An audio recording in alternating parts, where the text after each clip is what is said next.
කොහොමද යාලට? ඔන්න එහෙනම් අද කතාවේ 23 වෙනි කොටස අරන් ආවා. කතාව කියවලා හොඳයි නම් කමෙන්ට් එකක් දාගෙන යන්න. මම රෝහලෙන් ගෙදර ඇවිල්ලත් කල්පනා කළේ අස්සර් CID එකේ කියපු එකටයි. මොන හේතුවකටද මන්ද අන්නට CID කිව්වාමත් පුදුම කේන්තියක් නේ යන්නේ. අනේ මන්ද ඒ ඇයි කියලා කුස්සියේ බංකෝ වල ඉඳගෙන හිටපු මන් බැලුවේ අම්මා දිහායි. අම්මා අඬ බෝංචි සුද්ධ කරනවා. අම්මා දැනගෙන අස්සරුයි මායි ගැන. අම්මා අඬන්නේ මං අස්සර නිසා විනාශ වෙයි කියලා බයටයි. අම්මා මගෙන් අහන්නේ දෙමළ වැඩකාර කෙල්ලෙක්ට මේ වගේ පවුලකට ළඟ වෙන්න තියා හිතන්නවත් පුළුවන්ද කියලා. ඒක ඇත්ත වෙන්න ඇති. ඒත් අස්සර මට ආදරේ නම් මං එයාට ආදරේ නම් මට දිගුසුසුමක් කෙරුණා. අම්මා දන්නවා නම් මං ඊයේ මුළු රෑම හිටියේ මගේ නබරට තුරුල් වෙලා කියලා. විනු කල්පනාවෙන් හිටපු මං ගැස්සිලා අම්මා දිහා බැලුවා. අම්මා අම්මගේ ඇස්වල කඳුළු පිහදලා මල් ළඟට එනවා. ඔය සම්බන්ධය නවත්තන්න විනු. මං අස්සරටත් කියන්නම් ඔවා කවදාවත් සිද්ධ වෙන දේවල් නෙවෙයි කියලා. ඕකේ අවසානයේ ඔයා දුක් විඳි. අස්සර ආපහු කොළඹ යන්නේ නෑ අම්මා. අස්සර එහෙම කෙනෙක් නෙමෙයි. කාටවත් නොපෙන්නේ හිත ගැන දන්නේ මමයි අම්මා. විනු මේ පවුලේ කවදාවත් අස්සරට ඕන විදිහට ඔයා බදින්න ඉඩ දෙන්නේ නැහැ. අනිත් එක අස්සර්ලගේ අයියා නංගි බැඳලා තියෙන ගොඩක් ලොකු පවුල් වලින්. ඔයා කොහොමද ඒ අයත් එක්ක එකට පෑහෙන්නේ? එයාලා ඔයාට වෙනස්කම් කරයි. ඔයාව එයාලා ළඟට ගන්න එකක් වත් නැහැ කොම් කරයි. අනිත් එක පේනවනේ අස්සරුත් ඔයාට නපුරුකම් කරන හැටි. ඔයාට අස්සර ඔච්චර ආදරේ දිනනවා නම් ඇයි ඔයාව කාමරයකට දාලා වහලා යන්න ගියේ? බලන්න තව පොඩ්ඩනේ ඔයාට මොනවා වෙයිද? ඒ මදිවට කැරේදි කකුල තුවාල කළා. තේරුම් ගන්න විනු. ඔයා මැරෙන විදිහටයි අස්සර ඔයාට කරන්නේ. මොනවා හරි දෙයකින් මට ඔයාව නැති වුණොත් මා ජීවත් වෙන්නේ නැහැ. මම මෙච්චර දුක් විඳින්න ඔයාව හින්දායි. මං අන්නගෙනත් හිතෙන් අත්හැරලා ඉන්නේ. මට ඕන ඔයාව රැකගන්න. කියා අම්මා ආපහු අඬන්න ගත්තා. නෑ අම්මා කේන්ති කියන අකුරුකම් කරාට අස්සර ගොඩක් හොඳ කෙනෙක්. අම්මා දන්නේ නැහැනේ වෙලාවකට අස්සර කරන වැඩ පොඩි ළමයි කරන වැඩත් කරනවා වෙලාවකට. විනු ඔච්චර දේවල් ඔයා දන්නේ කොහොමද අස්සර ගැන? මට අහුවෙන්නේ පාස්සර් ඉන්න වෙලාවක ඔයා ඒ කාමරයට ගිහින්. මේවා වෙන දේවල් නෙවෙයි කවදාවත්. මදයි මටත් කටපියන් ඉන්න බැරි ගමනේ. දැන් ඉතින් හෙට ඉඳන් උදේට මගේ නපුරට තේක අරන් ගිහිනුත් ඉවරයි. දැන් නම් අම්මටත් හොඳටම ගේන්ද ගිහින් ෂේප් කරගන්න වෙයි වගේ. අම්මකෝ දෙන්නවා බෝංචි සුද්ධ කරන්න.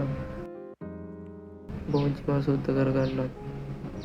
ඔයාගේ ඇඟේ මූණේ සීරීච තුවාල කකුලයි හොඳ කරගන්නවා. ගන්න දෙයක් නැහැ. කවුරු හින්දාද වුනේ? ෂේප් නෙමේ අම්මට තවත් කේන්තියයි වගේ. අම්මා දන්නේ කියවන්නේ මම මෙතන ඉන්න හින්දානේ. බංකුවෙන් නැගිටලා කාමරයට ගිහින් තුවාලයකුත් තරන්න ආගන්න එළියට ගියා. හැමදාම මගේ දිග සායක් මුස්සලා පපුව උඩ ඇඳගෙන ටැංකියෙන් බාල්දියට වතුර එකක් අරන් ඔළුවට දාගත්තා. සීතලම සීතලයි.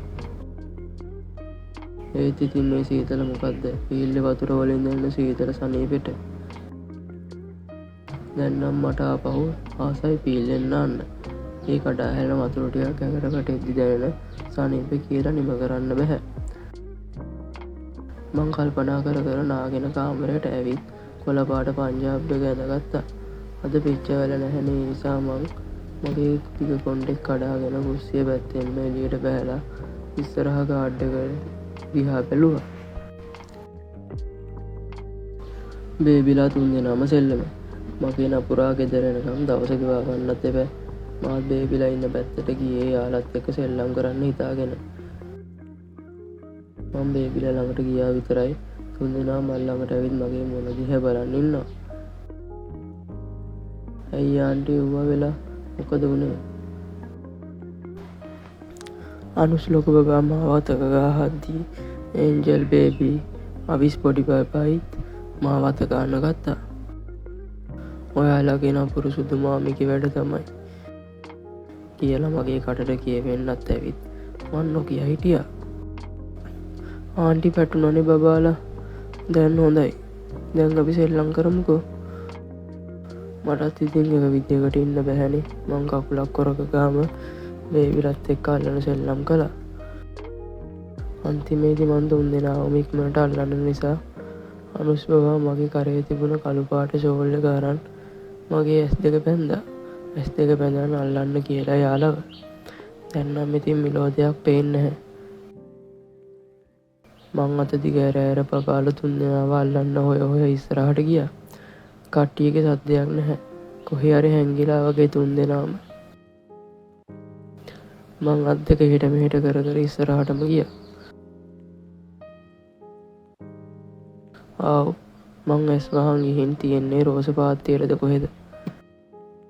ඒ ගහක අත වැදිලා රෝස කට්ටක් හොඳට අතේ ඇනුණා. මං අනිත් පැත්ත හැරිලා රෝස කට්ට ඇනුණ අතත් ගස ගස ඉස්සරහටම යද්දී මාව කාගේද ඇඟ හැප්පිලා වැටෙන්න ගියා. ඒ ගෙනත් මාව වැටෙන්න නොදී අල්ලගෙන ඒ මිනිස්සයාගේ ඇඟටම මාව හිර කරගත්තා. එක්කම ඒ මිනිස්සයාගේ නාය දෙතොල් මගේ කම්මුල් වල ගෙවෙද්දී මට දැනුනේ මහ හිරිකිතක්.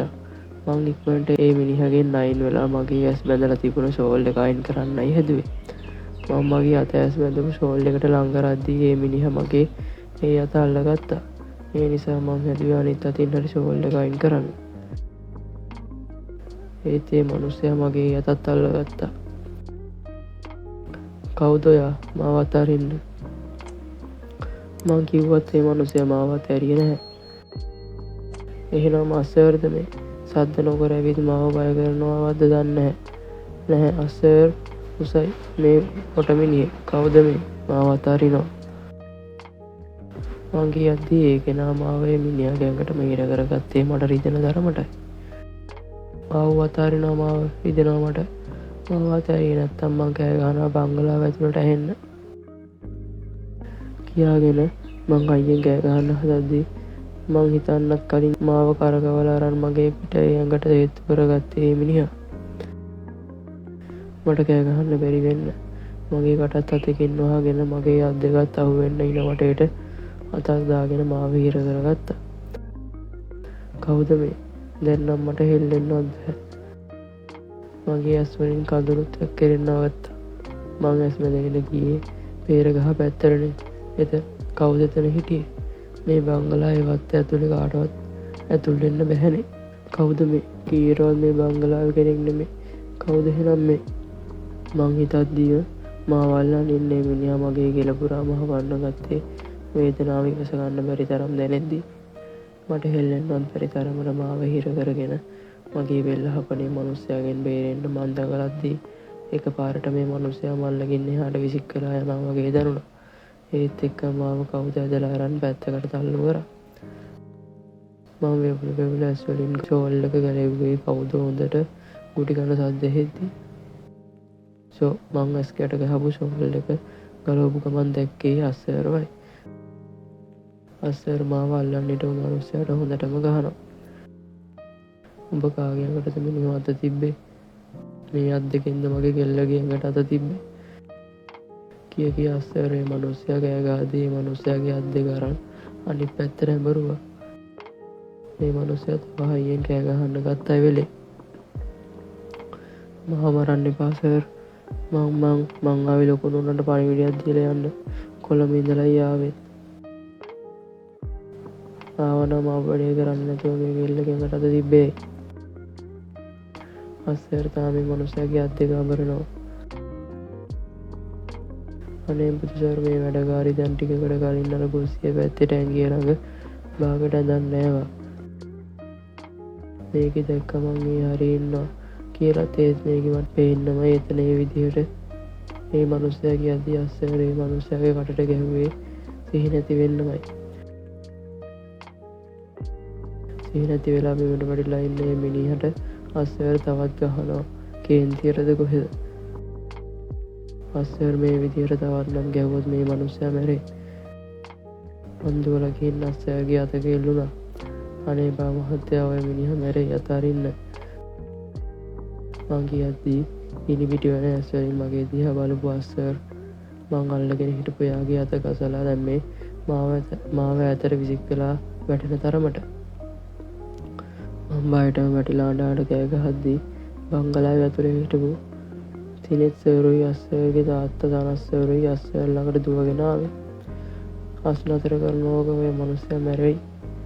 ඇරත් මොකටද ඔය මිනිහට ගහන්න එච්චරටම. සනස්සය කෑ ගහගෙන අස්සර්ව එක පැත්තකින් අල්ලගනිද්දී තිනෙත් සර්රුත් අනිත් පැත්තෙන් අස්සර්ව අල්ලගත්තා.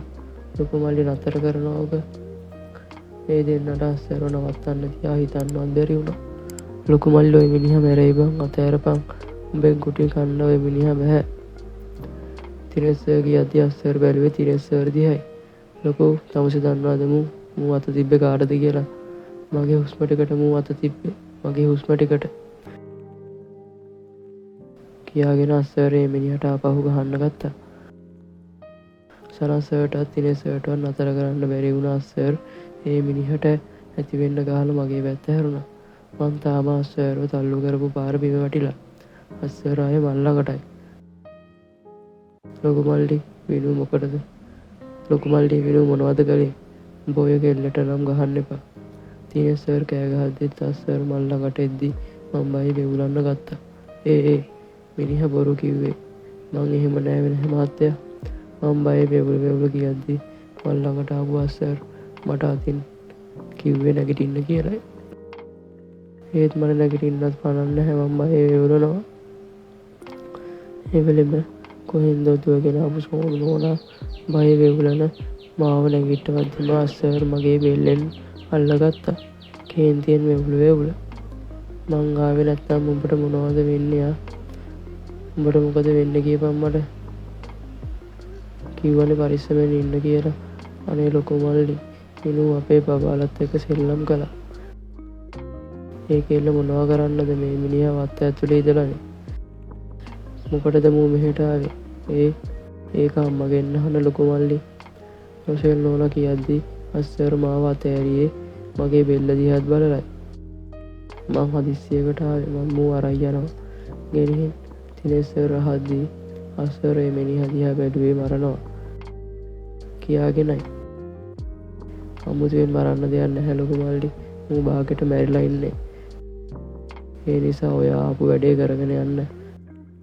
නෑ මං මූව ගෙනහින් මරනවා. අස් පොඩ්ඩක් අපි කියන දේ අහනවා. තමුසේ පොලිසිය නේද? තරු ගලවගෙන හිරේ යන්නද හදන්නේ?